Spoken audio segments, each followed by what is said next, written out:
Hi friends, welcome back to my channel. I am Nana and in this video I am going to tell you about how I managed my CA inter with regular college. I am studying in St.xaviers College Kolkata and I think you might know that this college requires 75% mandatory attendance. So I am sharing how I managed my CA inter.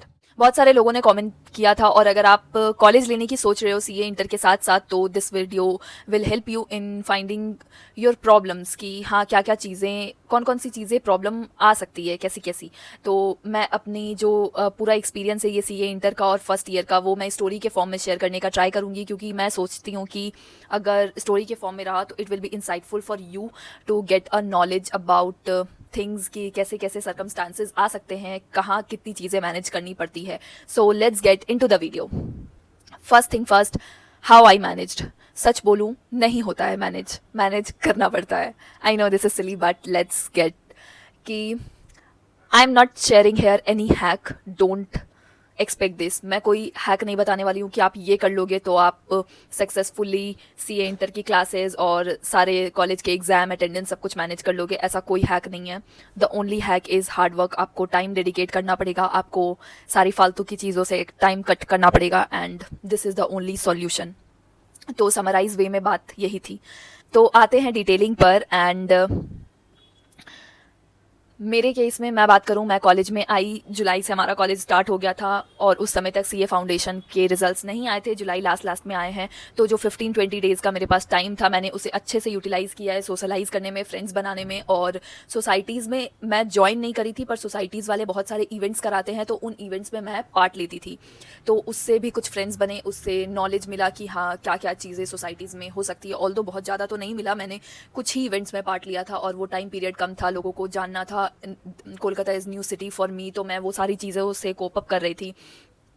But उस time पर मैंने friends बनाए, मैंने छुट्टियों का अच्छा से use किया है, मैं ये बोलूँगी। उसके बाद आ जाते हैं सीए इंटर के क्लासेस पर। रिजल्ट आया, सीए इंटर के क्लासेस लेने थे एंड क्लासेस स्टार्ट हो गए हमारे अगस्त 15 से। तो वो वाला भी जो टाइम पीरियड था स्टार्टिंग में मैंने कोलकाता एक्सप्लोर किया, फ्रेंड्स बनाए, ये सारी चीज़ें हुई। क्लासेस के लिए मेरा ये था कि I M bit serious about classes. मैंने लाइव बैचेस लिए थे तो लाइव नहीं करती थी पर आज का क्लास आज ख़त्म हो जाए ये मेरा खुद से प्रॉमिस रहता था। और अगर ना भी हो तो 1-2 दिन आगे पीछे, मतलब बैकलॉग्स नहीं लगने देना इज़ द फर्स्ट पॉइंट। अगर आप मैनेज कर रहे हो तो आप कैसे मैनेज करोगे दैट डजेंट मैटर, बट क्या मैनेज जो हम लोग बोलते हैं वो क्या मैनेज होनी चाहिए। तो आपका बैकलॉग्स नहीं लगना चाहिए, ये सबसे ज़्यादा इंपॉर्टेंट है। आई रिमेंबर मैंने स्टार्टिंग में सिर्फ 3 सब्जेक्ट्स लिए थे, accounts, law and DT, and उससे मैंने स्टार्ट किया। तो स्टार्टिंग में अकाउंट्स की क्लासेस हमारी थोड़ी सी कम होती थी एंड देन लॉ की रेगुलर होनी स्टार्ट हो गई थी अगस्त 15 के अराउंड से, एंड डीटी की भी रेगुलर होती थी। एंड पुणे के जो टीचर्स हैं वो उनकी क्लासेस थोड़ी लॉन्ग लेंथ की होती है, लाइक 2.5 घंटे से 3 घंटे तक की होती है। तो उनको थोड़ा कॉलेज के साथ स्टार्टिंग में मुझे मैनेज करने में काफ़ी ज़्यादा प्रॉब्लम आ रहा था। और फिर मेरी जब अकाउंट्स की भी क्लासेस थोड़ी रेगुलर होनी स्टार्ट हुई तब और ज़्यादा प्रॉब्लम आने स्टार्ट हुए कि 3 क्लासेस मैं कैसे मैनेज करूं। It is also a hectic for me कि मैं कॉलेज भी जाऊं और 3 क्लासेस भी मैनेज करूं, और मे बी संडेज़ को भी क्लासेस होते थे या सैटरडे को भी होते थे। तो कॉलेज की छुट्टी होने के बावजूद मैनेज नहीं हो रहे थे। And I am pretty sure अगर आप भी स्टार्टिंग में आओगे तो आपसे भी नहीं मैनेज होगा and it is way normal. आप लास्ट में आते आते सीख जाओगे how to manage. I remember group 2 मेरा इतना ज़्यादा ईजिली मैनेज हुआ है कॉलेज के साथ। I am going to it.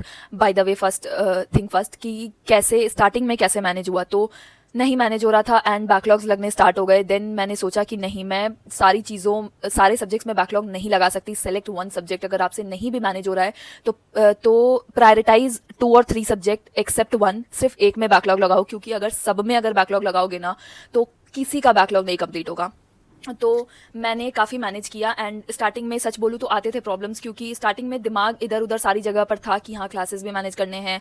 And such बताऊँ तो स्टार्टिंग में कोई इतना सीरियस नहीं होता है, तो मैं भी नहीं थी सीरियस। तो उस टाइम पर कॉलेज में भी फ्रेंड्स ये सब बना रही थी। ये सब अगस्त एंड सितंबर स्टार्टिंग का बात है। फिर स्टार्टिंग सितंबर में आई रिमेंबर हमारे CIA एग्ज़ाम, जो कि जेवियर्स का मिड सेम एग्ज़ाम होता है, वो होने स्टार्ट हो गया एंड दैट वाज अराउंड सितंबर 15 और समवेयर अराउंड दिस।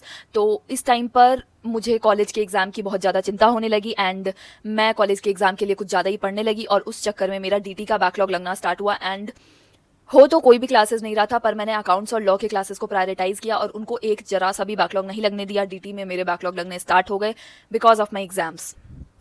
तो उसके बाद but cut to this date I realise कि यार कॉलेज के लिए इतना ज़्यादा मुझे प्रायोरिटाइज़ कॉलेज को करने की उस टाइम पर ज़रूरत नहीं थी, ये दिमाग उस समय पर नहीं था। अगर आप ये वीडियो देख रहे हो तो आपको ये डिसाइड करना चाहिए कि आप किस चीज़ को प्रायोरिटाइज़ कर रहे हो। अगर आप सीए को अगर ज़्यादा प्रायोरिटाइज़ कर रहे हो तो कॉलेज का एग्ज़ाम स्टार्टिंग से मैं बोलूँगी थोड़ा सा ईजिली निकल जाता है। अगर आप बीकॉम लिए हो, अगर आप सीए इंटर कर रहे हो, देन आप में उतनी कैपेबिलिटी है कि आप कर लोगे बीकॉम का एग्ज़ाम। तो उस समय स्टार्टिंग में मुझे बताने वाला कोई नहीं था एंड मैं थोड़ा पागलों की तरह पढ़ रही थी क्योंकि आज तक लाइफ में कभी कम मार्क्स नहीं देखे थे। तो आई वॉज लाइक कि नहीं, कॉलेज को थोड़े अच्छे से करना है, मार्क्स वार्क्स लाना है। क्योंकि नहीं, स्टार्टिंग से मेरा ये था कि नॉर्मल मार्क्स लाने हैं, but I was not sure कि कैसे मार्क्स आएंगे, इसीलिए मैं थोड़ा ज़्यादा पढ़ रही थी। तो उस पढ़ने में थोड़ा ज़्यादा टाइम भी वेस्ट किया और पढ़ने के चक्कर में क्लासेस के बैकलॉग्स लगने स्टार्ट हो गए। उसके बाद आते हैं हमारे एग्ज़ाम्स ख़त्म हुए, फिर छुट्टियां हुई, दुर्गा पूजा की छुट्टियां, तो जो कि कॉलेज में 1 महीना की होती है, दैट वाज सेवियर। और उस छुट्टियों में मैंने कोलकाता एक्सप्लोर किया। Kolkata is known for Durga Puja, तो मैं उस सब में पार्ट वार्ट लिया, मैंने बहुत घूमा, तो that was a good experience. देन मैंने उस टाइम पर भी लॉ और अकाउंट्स के क्लासेस को बिल्कुल भी बैकलॉग नहीं लगने दिया और साथ में मैं डीटी जितना हो पा रहा था मैं कवर करती जा रही थी। पर फिर घर जाना था, दिवाली की छुट्टियां, and this whole 1 month is like DT मुझे मेरे सर के ऊपर ऐसे हो रहा था क्योंकि 3-3 घंटे के लेक्चर्स जब आपके 12-15 भी पड़े हो ना आपके पास, तो वो एक बर्डन डालता है कि भाई इतने तो मेरे बैकलॉग्स ही लगे हुए, तो वो प्रॉब्लम आ रही थी। समहाउ मैं छुट्टियों, ये पूरा 1 महीना का छुट्टी में मैं कवर नहीं कर पाई, पर हाँ मैं बहुत ज़्यादा आगे तक आ चुकी थी कि मैं बहुत ज़्यादा चीज़ें कवर कर ली थी मैंने। एंड दिवाली के पहले पहले हमारा जीएसटी स्टार्ट हो गया था एंड मैंने ये एक अच्छी चीज़ करी कि मैंने डीटी जहाँ तक हुआ था, मैं डीटी जितना कर पाई उतना मैंने किया। उसके बाद तुरंत मैं जीएसटी पर शिफ्ट कर गई और जीएसटी को लाइव किया।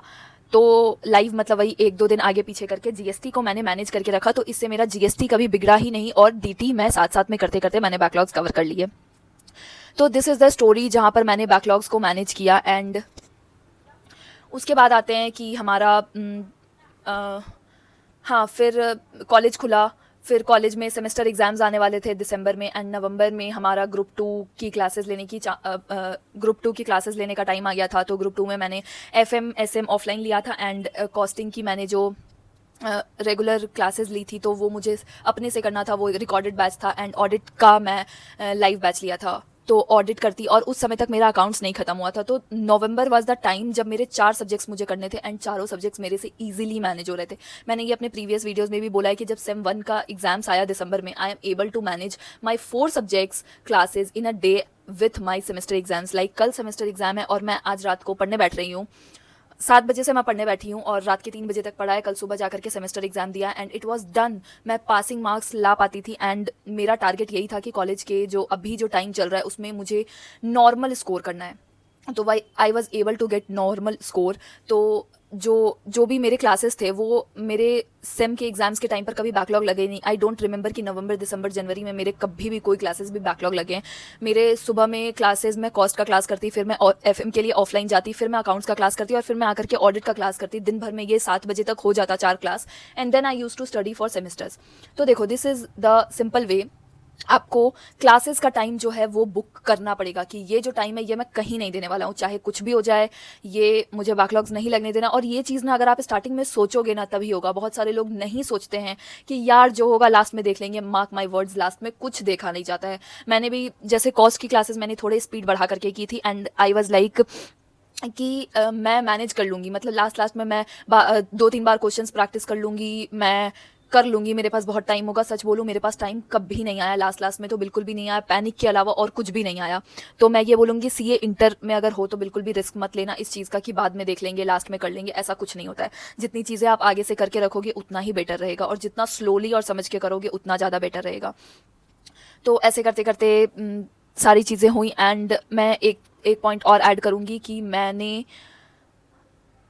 अपनी जो अगल बगल के फ्रेंड्स थे कॉलेज में, आप अगर आ रहे हो रेगुलर कॉलेज में, जैसे जेवियर्स जैसा कॉलेज जिसमें मैक्सिमम बच्चे सीए कर रहे होते हैं, बट जो आपके अगल बगल के फ्रेंड्स है वो might not be in your term. Like CA का मेरा जून वाला अटेम्प्ट था, तो उनका जरूरी नहीं है जून वाला अटेम्प्ट हो, वो आगे पीछे हो सकते हैं।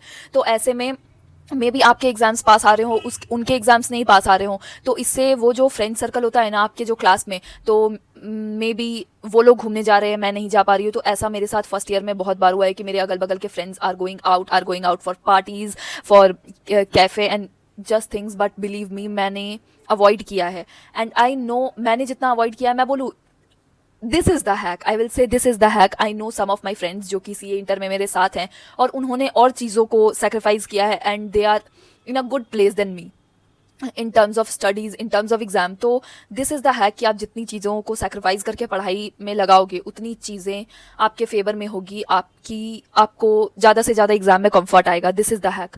तो मैंने यार पार्टीज़ छोड़े हैं, कैफ़ेज़ छोड़ा है, सोसाइटीज़ मैंने ज्वाइन नहीं किया, वरना 12 तक मुझसे पूछो I was so excited about societies कि यार मुझे सोसाइटीज़ में जाना है, मुझे एक्सप्लोर करना है new world, but it can't be happen क्योंकि मुझे कुछ ना कुछ प्रायोरिटाइज करना था and C A is that thing. तो ऐसी ही चीज़ें हैं, मैंने छोड़ी है भाई। मैंने कॉलेज के बहुत सारे इवेंट्स छोड़े हैं, मैंने सिर्फ कॉलेज का एक ही इवेंट्स में पार्ट लिया है जो कि एक अभी जो हमारा जवोत्सव होता है वो भी 2 डेज नहीं 4-5 दिन का होता है, जिसमें से मैं सिर्फ एक दिन गई थी। तो that was the thing. But मैं ये बोलूँगी कि मैंने जो सीए के ऑफलाइन क्लासेस लिए थे उसमें जितनी भी दिन मैं गई हूँ, अगर उसमें कुछ मस्ती होता है, कुछ अगर एक्स्ट्रा कुछ भी हुआ है, सर लोग अगर कहीं ले जा रहे हैं या फ्रेंड्स में हमारा कुछ हो रहा है, तो आई वॉज ऑलवेज मतलब मैंने उस चीज़ को थोड़ा ये किया कि भाई अभी यहाँ पर कर लेते हैं जो भी इंजॉय हो रहा है, क्योंकि कॉलेज मेरे हिसाब से 2 साल और है तो कॉलेज में फिर भी हो जाएगा, but that was more important कि हाँ मुझे सीए पर फोकस करना है। और ऑफलाइन क्लासेस में आपको वैसे ही बच्चे भी मिलते हैं जो मतलब प्रायोरिटाइज कर रहे हैं आपके जैसे स्टडीज़ को, तो वो सारी चीज़ें भी मैटर करती है। फिर कॉलेज में अटेंडेंस मैनेज करना पड़ा, तो आई विल से येस, आई विल से वन थिंग कि देखो मेरे कॉलेज में 75% अटेंडेंस का क्राइटेरिया है, पर 60% तक मैनेजेबल है। अगर आपका 60% से कम होता है तो आपको डी बार करते हैं, लेकिन अगर 75 से 60% तक है तो कुछ कुछ लाइक पेमेंट ये सब करके प्रोसेसिंग करके आपको फाइन देना पड़ता है एंड देन आपको एग्ज़ाम देने मिल जाता है। बट मेरे केस में क्या हुआ ना कि सेम 1 में मुझे ज़्यादा इन चीज़ों के बारे में पता नहीं था एंड आई वाज लाइक कि प्रॉब्लम्स क्रिएट करने से बेटर है कि मैं कॉलेज चले जाऊँ, क्योंकि अगर मैं मेंटली डिस्टर्ब रहूँगी तो I was not able to study वैसे भी ना। तो उससे ज़्यादा बेटर क्या है कि 75% अटेंडेंस में मैनेज कर लूँ। तो सेमेस्टर 1 में मेरा अटेंडेंस 85 के अराउंड था, क्योंकि सेम 1 वाज ईजी, मैं स्टार्टिंग में भी कॉलेज जाती थी तो सेम 1 वाज मैनेजेबल। बैकलॉग्स भी लग रहे थे उस समय, उतना पता नहीं चल रहा था कि कॉलेज नहीं जाना चाहिए। स्टार्टिंग था भाई, इंटरेस्ट था तो जाती थी, 85% के अराउंड अटेंडेंस था। बट मैंने ये सुना कि जिनका भी अटेंडेंस उस समय 75% से कम था, सेमेस्टर 1 में अगर आप जेवियर्स आ रहे हो तो सेमेस्टर 1 में प्लीज़ अवॉइड करना 75% अटेंडेंस से कम करने का, क्योंकि मेरे जितने भी फ्रेंड्स के कम आए थे उनके पेरेंट्स ये सबको कॉल किया था एंड मैंने इन चीज़ों को थोड़ा सा सुन रखा था। इसलिए मैं बोलूँ मेरे पेरेंट्स बाहर रहते और उनको कॉल करना, it might be difficulty, it create difficulty and mentally आप 2-3 दिन डिस्टर्ब रहोगे। आपको फादर के यहाँ से कॉल आ रहा है, बुला रहे हैं, ऑफिस बुला रहे हैं, डिस्टर्बेंस होती है। तो उससे बेटर मुझे यही लगता था कि मैं चुपचाप कॉलेज जाकर के बैठ जाऊँ, ये ज़्यादा मेरे लिए बेटर था। सेमेस्टर 2 में my attendance was around 75 dot to 80%, तो मैं थोड़ा सा कम दिन गई थी and it is okay. Again मेरा वही था कि एग्ज़ाम अभी पास आ रहे हैं, मेरा मई में एग्ज़ाम है एंड अगर अप्रैल में हमारा कॉलेज बंद हो रहा है तो उस समय जब बंद हो रहा है तो वो लोग फिर से पेरेंट्स को कॉल कर, मे बी पेरेंट्स को कॉल कर सकते हैं, कुछ भी कर सकते हैं। तो मैं मेंटली डिस्टर्ब रहूँगी, तो मैं ये नहीं चाहती थी, इसलिए मैंने पहले से ही अटेंडेंस अपना मैनेज करके रखा था। तो ये एक अच्छी चीज़ हो सकती है, वरना आप 75 से 60% तक भी कर सकते हो। सेमेस्टर 2 में जहाँ तक मैंने सुना है ये लोग इतना ज़्यादा नाटक नहीं किए, सिंपली वेबसाइट से फाइन लिया and it is all done. Parents से सबको कॉल नहीं किया था। तो मैं बहुत ज़्यादा कॉन्फिडेंस के साथ तो नहीं बोल सकती, जितना मुझे ऊपर ऊपर से पता था मैंने बता दिया है।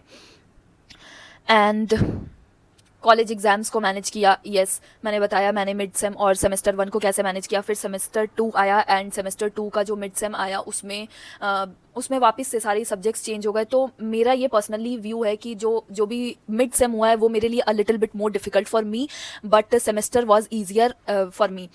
तो सेमेस्टर 2 का वापस से जब मिड सेम आया तो मैं मैनेज नहीं कर पा रही थी एंड उस समय तक मेरे क्लासेस खत्म हो गए थे, क्योंकि मार्च स्टार्टिंग में हमारा मिड सेम था एंड क्लासेस खत्म हो चुके थे, पर मैं ऑडिट ये सब के रिवीजन पर बहुत ज़्यादा फोकस थी। तो वो सब थोड़ा सा मेरा ट्रैक से भटक रही थी मैं, क्योंकि मुझे थोड़ा सा तो सेमेस्टर के लिए मिड सेम के लिए पढ़ना ही पड़ा था।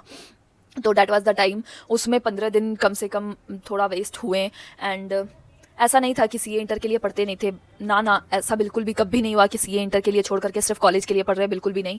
कॉलेज जितना हो पाया थोड़ा मोड़ा सिलेबस जितनी चीज़ें आती है रिकॉल करी और मैनेज करके, मतलब college exams are like managing things, manage किया है भाई कि ऐसे नहीं तो ऐसे, ऐसे नहीं तो ऐसे करके निकालना है एग्ज़ाम, ये वाली थिंकिंग से ही एग्ज़ाम दी है।